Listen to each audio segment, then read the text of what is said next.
맡은 산업연구원 성장동력산업연구본부의 이재윤이라고 합니다. 저는 우리나라의 탄소 중립과 관련해서 주로 제조업에 좀 더 포커스를 맞춰서 발표 내용을 구성해 보았습니다. 발표의 내용은 우선 한국 제조업의 현황, 그리고 한국 산업 부분, 그러니까 제조업의 온실가스 배출 구조와 2050 탄소 중립, 그리고 산업 부분 혁신과 탄소 중립 추진 방향에 대해서 내용을 구성해 봤고요. 시간 관계상 좀 더 빨리 진행을 하도록 하겠습니다. 우선 우리 제조업은 다 아시겠지만 이 부가가치 생산, 수출 기여도가 굉장히 높고 전후방 파급 효과가 큰 그런 산업의 어떤 큰 분야라고 할 수가 있겠습니다. 그래서 과거에는 제조업 자체가 굉장히 고성장을 하면서 우리 경제의 성장을 이끌었다면은 최근에는 제조업과 관련된 제조 관련 서비스업이 굉장히 큰 폭으로 증가하면서 산업 전체로 성장이 확산되고 있기 때문에 제조업은 한국 산업의 성장을 주도했으면서 혁신 성장에서 주요한 역할을 담당해온 그런 분야라고 할 수가 있겠습니다. 우리 제조업의 생산하고 수출 구조도 조금씩 변모해 왔습니다. 과거에는 철강, 자동차, 조선과 같은 그런 자본집약형 기초소재 산업이 중심이었다면은 최근에는 그 이후에는 휴대폰, 반도체, 디스플레이, 그리고 최근에 또 기계류와 같은 조립형, ICT 제품형, 그리고 조립형, 부품형 산업으로 제조업이 구조가 변모하고 있으면서 즉 축약형, 조립 가공형 산업이 기존의 중심이었다면 최근에는 한국형 핵심 경쟁력 선도형 전략으로 모색하고 있는 그런 상황이라고 할 수가 있겠고요. 다 아시겠지만 세계 제조업에서 중국의 영향력이 막대합니다. 그래서 중국의 영향력이 최근 한 20년간 굉장히 큰 폭으로 상승하면서 이와 동시에 주요국의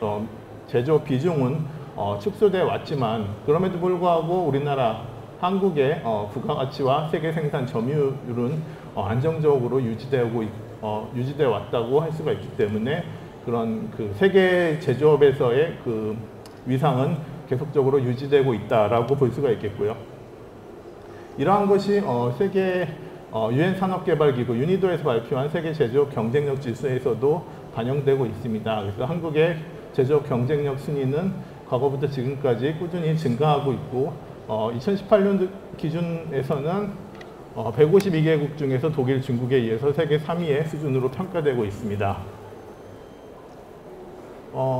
그리고 2018년, 2019년 코로나19 위기 이전에는 서비스업의 우리 경제 성장 기여도가 조금 더 높아왔다면은 위기 상황에서 작년 한 2분기, 3분기 이후부터는 서비스업은 큰 폭으로 위축된 반면 제조업에서는 그러한 위축보다는 위축 정도가 약해서 그 성장 기여도가 서비스업을 상회하면서 결국은 위기 상황에서 제조업이 버팀목 역할을 해왔었다라고 할 수가 있겠습니다. 이거는 한 몇 년 전에 이제 전망을 한 것인데 과거의 현재 추세가 유지될 경우에 앞으로도 우리 제조업의 급격한 위축보다는 완만하게 제조업의 비중이 둔화돼서 현재 한 32% 정도에서 2050년도에도 29.2% 정도로 완만하게 비중이 축소될 것으로 예상된 바가 있고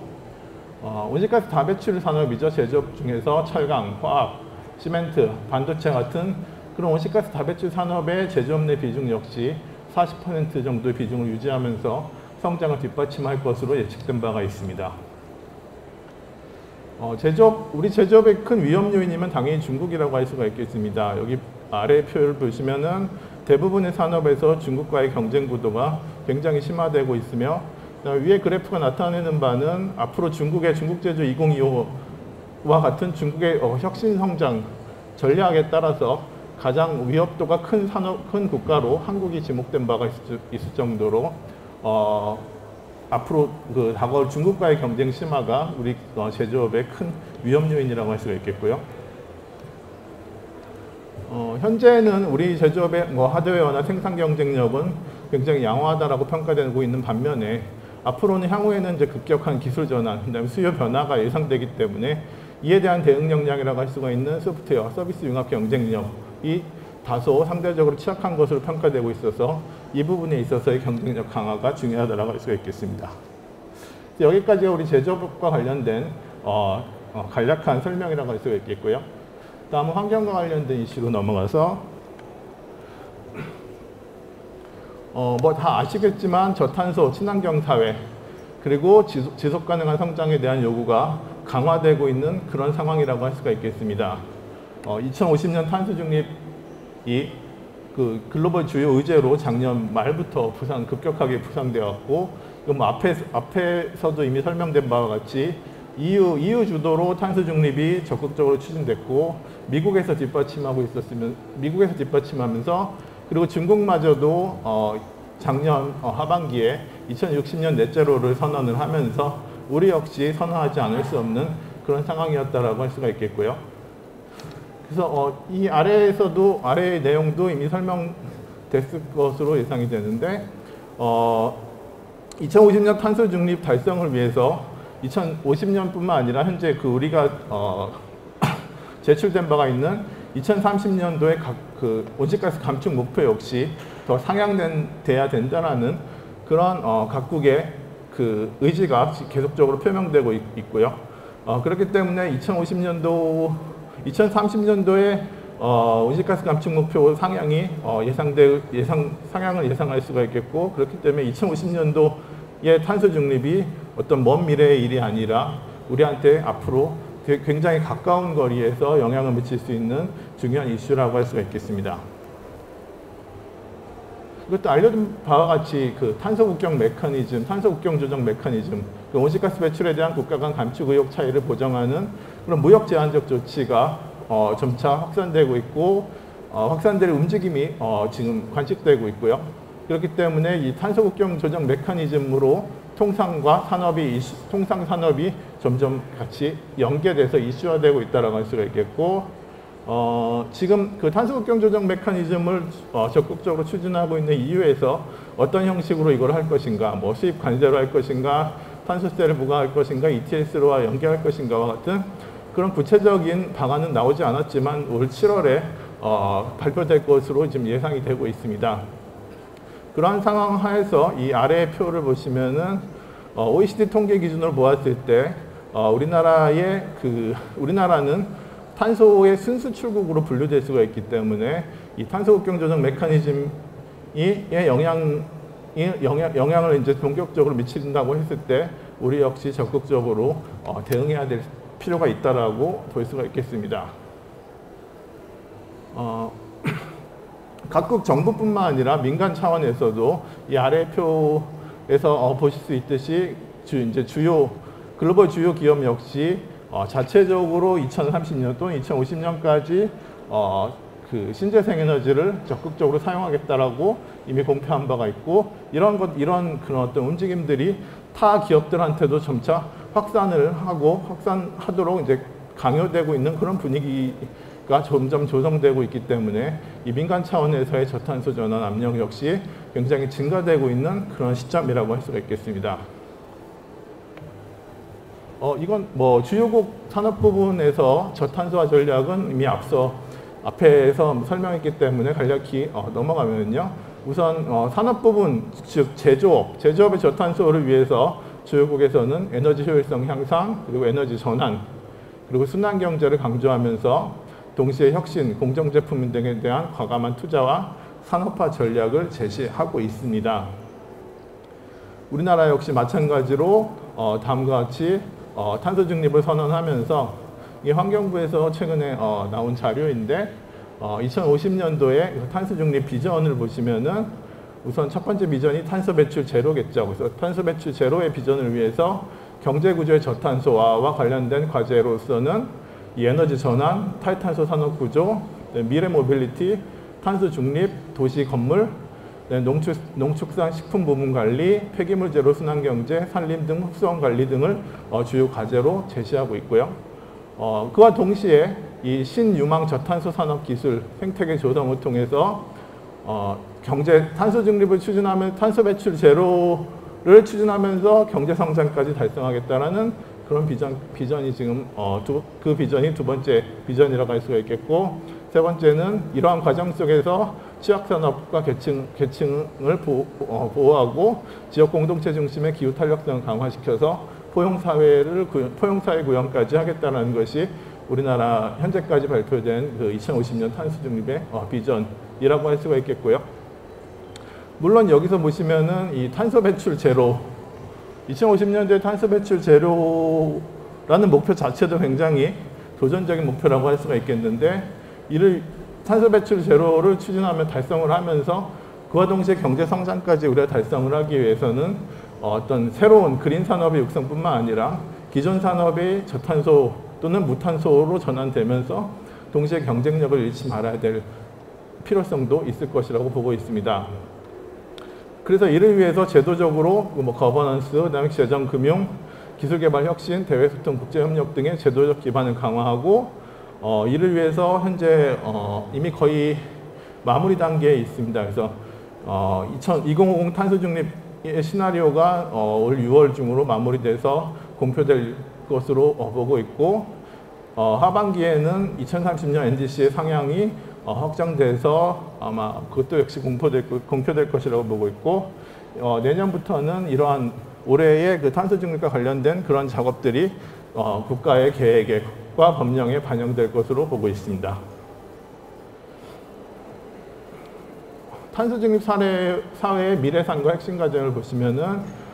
현재 에너지 그 전환 부분에 있어서 현재는 화석 연료 기반의 에너지 생산이 가장 에너지를 화석 연료 기반으로 주로 생산하고 있다면은 2050년 넷제로 사회에서는 이 재생에너지, 수소와 같은 이 청정 또는 무탄소 전력, 무탄소 에너지 생산이 주로 이루어야 된다라고 보고 있고요. 그렇지만 이 신재생 에너지를 100%로 우리가 자체적으로 생산한다는 것은 굉장히 도전적인 목표라고 볼 수 있기 때문에 상당 부분 수입에 의존해야 할 것으로도 생각하고 있습니다. 산업 부분에서는 현재의 탄소 집약적인 우리나라의 산업 구조를 저탄소 또는 무탄소 산업 구조로 전환시키고 이것이 불충분할 경우 CCUS를 통해서 보완하는 보완하는 게 넷제로 사회라고 할 수가 있겠고요. 그리고 현재 내연기관 중심의 수송차가 수송 체계라고 한다면은 이건 조금 더 2050년 이전이라도 탄소 중립 무공해차 중심의 수송 체제로 급격하게 전환될 것으로 보고 있습니다. 건물 역시 마찬가지로 현재는 건물에서 노후 건축물 비중이 높기 때문에 에너지 다소비 건물이 주라면은 향후에는 에너지 자급형 그린 빌딩들이 2050년도에 확산돼야 된다라고 보고 있고, 그다음에 또 폐기물 쪽에서 보면은 자원순환 경제 체제의 확립이 탄소 중립의 주요 핵심 과제 또는 미래 모습이라고 할 수가 있겠습니다. 우리나라의 그 온실가스 각 부문별 온실가스 배출 2019년 배출 현황을 보시면은 이 간접 배출, 전력 사용에 의한 간접 배출까지 포함했을 경우에 이 두 번째 이 산업 부분, 즉 제조업과 건설이 포함된 산업 부분의 배출이 가장 많은 것으로 도출되고 있고요. 즉 제조업의 온실가스 배출이 가장 높은 분야가 바로 제조업이라고 할 수가 있겠고, 다른 어떤 전환 부분, 발전이라든지 수송 쪽의 그런 타 부분 대비 제조업의 온실가스 배출은 많고, 그러나 제조업은 굉장히 다양한 세부 산업으로 구성되어 있기 때문에 그 세부 산업별로 탄소 중립의 수단이 복잡하고 다양하기 때문에 온실가스 배출이 가장 많은 제조업에서의 탄소 중립이 가장 힘든 분야라고 볼 수가 있겠습니다. 우리나라의 온실가스 배출 추이를 과거부터 지금까지 살펴보면은 우선 GDP 증가에 따른 온실가스 배출 증가 속도 자체는 둔화되고 있지만, 그래도 온실가스 배출량의 수준은 지속적으로 증가하는 경향이 관측되고 있고, 그렇기 때문에 현재 온실가스 배출량 기준으로 보았을 때 현재 세계 7위를 기록하고 있습니다. 산업, 제조업 내에서 철강, 석유화학, 시멘트, 그다음에 정유산업, 디스플레이, 반도체 이 6개 산업이 가장 온실가스 배출이 많은 온실가스 다배출 산업으로 지목되고 있고요. 이 6개의 온실가스 다배출 산업이 전체 제조업 온실가스 배출 중에서 약 80% 정도를 차지하고 있습니다. 그렇기 때문에 이 6개의 산업에서의 탄소 중립, 무탄소화가 가장 큰 숙제라고 할 수가 있겠습니다. 그건 주요 국가별로 산업 구조를 한번 비교해 보았는데요. 이 빨간색 박스가 나타내는 것이 이 빨간색 박스를 조금 더 집중해서 보시면은 이 한국의 제조업 전체 경제에서 차지하는 한국의 제조업 비중은 28.4%이고 그 반면에 중국을 제외한 여타 국가의 제조업 비중은 우리나라보다 훨씬 더 낮은 상황이라고 할 수가 있겠습니다. 그리고 또 제조업 내에서 온실가스 배출이 많은 기초소재 산업, 철강, 화학, 시멘트 같은 그 기초소재 산업의 비중 역시 우리나라는 제조업에서 8.4%를 차지하고 있는 반면 중국을 제외한 여타 국가에서는 그 기초소재 산업의 비중이 굉장히 낮게 나타나고 있습니다. 이 표가 무엇을 뜻하냐면은 우리나라의 제조업은 굉장히 온실가스 다배출 구조라는 것을 나타낸다라고 할 수가 있겠고요. 그래서 뒤에 있는 표를 먼저 말씀드리고 싶은데 그렇기 때문에 이 상단에 있는 표를 보시면은 1990년 대비 2017년까지 미국, 일본, 독일, 러시아 등 주요 국가들의 대부분의 주요 국가는 1990년 대비 온실가스가 미미하게 증가했거나 아니면 현재 지금 감소하고 있는 그런 상황인 반면에 한국 같은 경우는 주로 경제 구조가, 산업 구조가 온실가스 다배출 산업에 의존하고 있는 그런 구조이기 때문에 경제 성장이 되면서 동시에 온실가스도 계속 지속적으로 증가하고 있는 그런 상황이라고 할 수가 있겠고요. 그래서 2017년도 기준으로 1990년 대비 143%나 현재 좀 증가한 상황인데 이러한 상황에서 이렇게 좀 타 국가 대비 조금 더 어려운 상황에서 동일한 목표죠. 동일한 탄소 중립을 우리나라 역시 추진하면서 또 동시에 경쟁력도 현재 가지고 있는 경쟁력도 유지해야 되기 때문에 우리나라가 타 국가 대비해서 더 큰 폭의 산업 전환이 이루어져야 될 것 같고 그리고 우리나라의 탄소 중립, 우리나라 제조업의 탄소 중립 역시 굉장히 더 도전적인 목표일 것이다 라고 보고 있습니다. 그렇지만 말씀드린 바와 같이 그냥 온실가스를 다 없애버리는 그런 무탄소화가 아니라 우리가 현재 가지고 있는 경쟁력도 유지되면서 그러면서 탄소 중립이 이루어지기 위해서는 제조업의 저탄소 또는 무탄소화 구조화가 꼭 필요하기 때문에 굉장히 중요한 이슈라고 할 수가 있겠고요. 그렇기 때문에 나중에 다시 말씀드리겠지만 이런 부작용 없는 제조업의 탄소 중립을 위해서는 산업 부분의 혁신 그리고 그린 인프라의 확보 그다음에 기업뿐만 아니라 사회 전체적인 관심과 노력이 다 보장돼야 된다라고 할 수가 있겠습니다. 그럼 앞으로 다시 넘어가서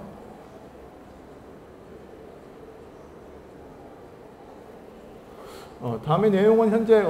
우리나라에서 탄소 중립 시나리오 작성 과정에서 좀 논의되었던 일부 내용들을 좀 설명드리면은 우선 다배출 산업, 온실가스 다배출 산업 중에 철강 산업 가장 대표적인 온실가스 다배출 산업이 바로 철강 산업이죠. 제조업 내에서도 가장 많이 온실가스를 한 30% 정도의 온실가스를 배출하는 그 산업이 철강 산업이라고 할 수가 있겠고 철강 산업에서 온실가스 배출이 많은 이유는 쇳물을 만드는 공정에서 약 90%가 온실가스가 배출되기 때문입니다. 그리고 쇳물을 만들 때는 꼭 석탄, 유연탄이 필요하고요. 근데 그 유연탄을 사용하지 않으면서 쇳물을 만들 수 있는 방안이 현재로서는 부재하기 때문에 철강 산업에서의 온실가스 배출이 가장 많다고 할 수가 있겠고요. 그렇지만 다행히도 철강 산업은 전 세계적으로 철강 산업의 탄소 중립 추진이 전 세계적으로 굉장히 많이 집중되고 노력을 하고 있기 때문에 그런 어떤 수소환원제철과 같은 석탄 대신에 수소를 활용해서 제철을 할 수 있는 그런 혁신 기술, 혁신 공법들이 현재로서 지금 기술이 개발되고 있는 그런 상황이라고 할 수가 있겠고요. 그렇기 때문에 우리나라에서도 현재 계획하고 있는 바로는 이런 수소환원제철과 같은 혁신 공정과 제품 기술 개발을 2050년까지 완료하겠다라는 그런 계획을 갖고 있고, 다만 2050년 그런 어떤 현재까지 아직까지 개발된 기술이 아니기 때문에 그런 기술 개발을 통한 획기적인 온실가스 감축은 2050년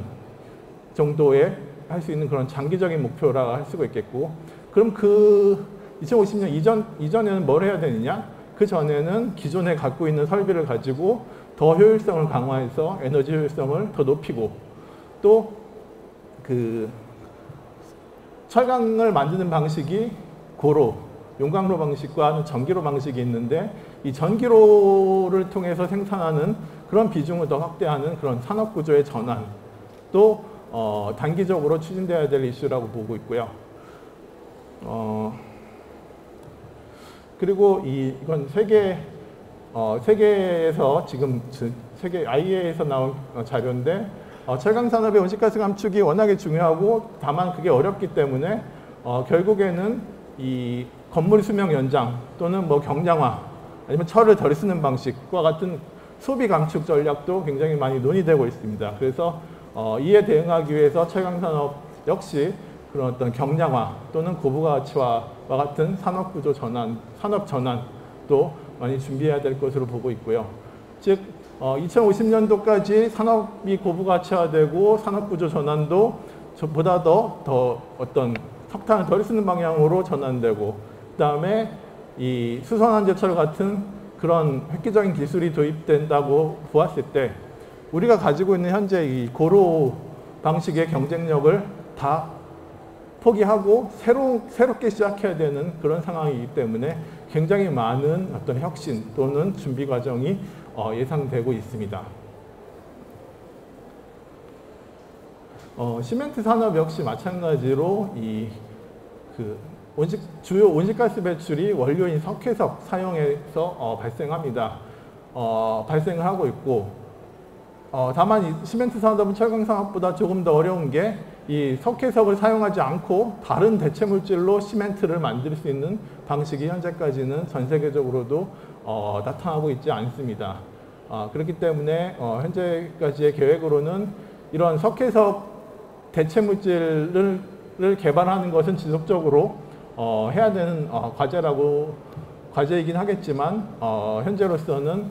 그 석회석을 좀 덜 쓰면서 시멘트를 만드는 그런 방향으로 나아가야 된다고 보고 있고, 또 이 가열 과정에서 그 굉장히 많은 화석 연료가 쓰이기 때문에 그 가열 과정에서 쓰이는 화석 연료를 그 바이오 연료라든지 폐합성 수지, 폐타이어드 같은 폐기물로 활용을 해서 온실가스를 감축하는 그런 방향이 현재까지 논의되고 있는 상황이라고 할 수가 있겠고, 결국은 그래도 시멘트 산업에서는 철강 산업과 같은 획기적인 탄소 중립 달성이 불가능할 것으로 보이기 때문에 결국에는 어떤 그 건물을 짓는 방식의 변화에 따라서 시멘트 산업의 수요 저감도 예상할 수가 있겠고, 그에 따른 그 고부가치화와 같은 노력도 준비하고 있어야 될 것으로 보고 있습니다. 석유화학 산업 역시 마찬가지로 다 원료가 화석 연료이기 때문에 철강, 석유화학, 시멘트 역시 마찬가지로 다 연료가 아니라 원료가 생산하는 데 필요한 원료가 화석 연료이기 때문에 온실가스가 많이 발생되고 있는데요. 석유화학도 시멘트 산업과 마찬가지로 이 석유 정제 과정에서 발생하는 그 납사가 주 원료라고 할 수 있는데, 그 납사로부터 온실가스 배출이 굉장히 많이 발생합니다. 그래서 장기적으로 이 납사 대신에 수소, CO2, CCUS를 활용한 수소나 어떤 바이오 원료를 대체하는 그런 기술 개발을 추진해야 될 것 같고, 그다음에 이 가열 과정에서 필요한 이 연료들을 전기나 바이오매스 등으로 대체하는 방식. 그리고 그래도 안 된다면은 그래도 또 보완적으로 폐플라스틱을 더 많이 재활용하고 생산 과정에서 활용하면서 석유화학 기존 납사를 덜 쓰는 방향으로 나아가야 된다라고 보고 있고요. 석유화학은 여러 산업 중에서 가장 수요가 유망할 산업으로 보고 있기 때문에 이러한 탄소 중립의 추진과 동시에 수요 대응도 해야 되고 그러면서 이 석유를 덜 쓰는 방향, 즉 석유화학 산업이 아닌 화학 산업으로 변모를 해야 된다라고 보고 있습니다. 정유산업은 원료 자체가 아예 화석연료이기 때문에 정유산업에서의 그 온실가스, 획기적인 온실가스 기술은 현재로서는 부재한 상황이라고 할 수가 있겠고, 많은 기업들이 CCS 등을 통한 감축 기술 개발을 위해서 노력을 하고 있는 상황인데, 이 정유는 그런데 각 분야 그리고 전 세계적으로 탄소 중립이 추진되면은 만들어서 팔 곳이 많이 줄어들 것으로 보고 있습니다. 그러니까 즉 석유의 수요가 많이 축소될 것으로 보고 있기 때문에 이에 대한 대비를 위해서 여러 가지 지금 계획을 하고 있는데, 현재 지금 자동차 내연기관차가 없어지면서 수송용 석유의 수요가 큰 폭으로 감축될 것으로 보고 있고, 이에 대한 대비를 하기 위해서 그나마 수요 저감이 수요가 덜 줄어들 것으로 보고 있는 석유화학용